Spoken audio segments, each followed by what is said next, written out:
अस्सलाम वालेकुम, मैं हूं अनीला इबासी और आप देख रहे हैं मेरा फेसबुक और यूट्यूब पेज।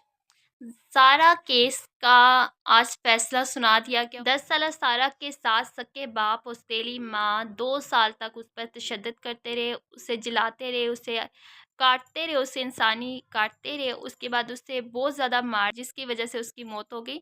और ये सारा मैंने एक वीडियो में डिटेल में बता दिया था आपको कि किस तरह एक 10 साला बच्ची के साथ इतनी तशद्दुद करते रहे। उसके पोस्टमार्टम रिपोर्ट के मुताबिक 71 एक्सटर्नल जो चोटें थी वो और 25 जो थे उस पर फ्रैक्चर हुए थे। तो इतना भी एक बच्ची के साथ जुल्म हुआ कि सौतेली माँ और सके बाप को और उसके चाचा को सज़ा हो गई है। लंदन क्रिमिनल कोर्ट ने सारा शरीफ के वालिद अरफान शरीफ को 40 साल की उम्र कैद की सज़ा सुनाई है और उसकी सौतेली माँ बिनिश बतूर को 33 साल की और उसके चाचा को फैसल मलिक को 16 साल की कैद सुनाई है। ये भी उम्र कैद सुनाई है, लेकिन ये भी मिनिमम ड्यूरेशन जो है इसके उम्र कैद की वो है उसके वालिद की 40 साल और उसकी सौतेली माँ बिनिश बतूर की है 33 साल और उसके चाचा की 16 साल।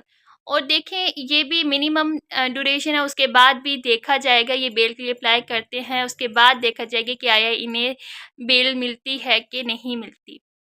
देखें, ये पाकिस्तान एक इस्लामिक मुल्क है, यहाँ पर कोई कानून नहीं है। देखें, वहाँ यूके से भाग के वो पाकिस्तान आए सिर्फ इसलिए कि हम लोग बच जाएंगे। यहाँ पर आके जेलम में भी आके वो अपने भाई घर में भी छुपे रहे, वहाँ से भी वो कहीं और चले गए। लेकिन मैं कहती हूँ सलूट पेश करती हूँ यूके पुलिस को कि उन्होंने इस केस को सॉल्व किया। अगर ये केस पाकिस्तान में होता देन ये तो इतना भी एक बच्ची के साथ जुल्म हुआ, लेकिन अगर मैं कहती हूँ अगर ये पाकिस्तान में होता तो कभी भी इनको सज़ा नहीं होनी थी।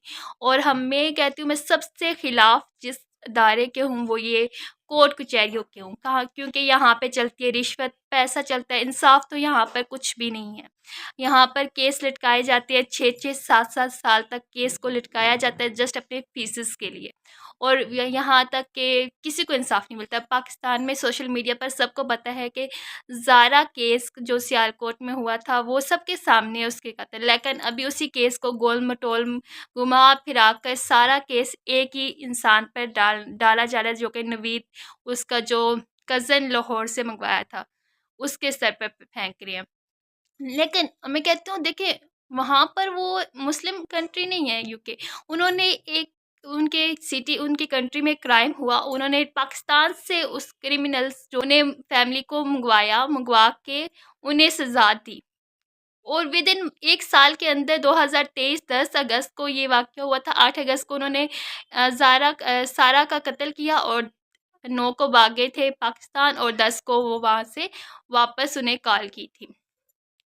तो देखें, आज उन्हें सज़ा हो गई और ये शर्म का मकाम है पाकिस्तान की अदलिया के लिए। जितने भी ये काले कोट पहन के ये जाते हैं कोर्ट में उनके लिए एक शर्म का मकाम है। देखें, आप लोग रिश्वत लेके अपने ईमानों को बेच देते हैं और यूं ही केस को ख़राब करते हैं और किसी को इंसाफ नहीं दिलवाते। जस्ट एक पैसे के पीछे अपने ईमान ज़मीर को बेच देते हैं आप लोग।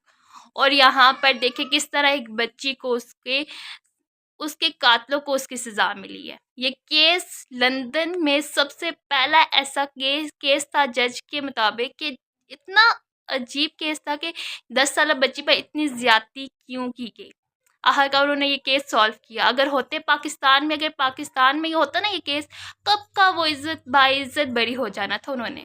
तो मैं कहती हूँ कुछ नहीं कह सकती, क्योंकि आजकल तो लोगों को मरना ही भूल गया है। क्योंकि लोगों के लिए तो परमानेंट लाइफ जो है वो यही है, इसके बाद तो उन्होंने मरना ही नहीं है ना। बट मैं फिर भी अदलिया से एक रिक्वेस्ट करूंगी, खुदारा ये आपके पास जो केसेस आते हैं उन पर हक और इंसाफ पर फैसला किया करे जजेस। और जो ये वकील्स होते हैं, खुदारा अपने ज़मीरों को ना बेचें, ना अपने औलाद को हराम की कमाई खिलाएं, हराम पैसे लेके दूसरों के केस इंसाफ पर किया करें, ना ही हराम पैसों के पीछे भागें, ना ही अपने बच्चों को हराम का पैसा खिलाएं कि दूसरों के से पैसे रिश्वत लेके दूसरों को हक तलफी ना करें।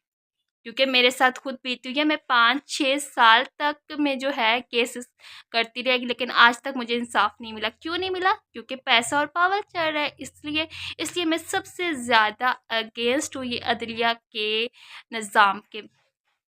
तो मिलते हैं एक नई वीडियो के साथ, क्योंकि आज मैं बहुत ज़्यादा खुश थी कि सारा को, उसके कातलों को उसकी सज़ा मिल गई है। खुदा हाफिज़।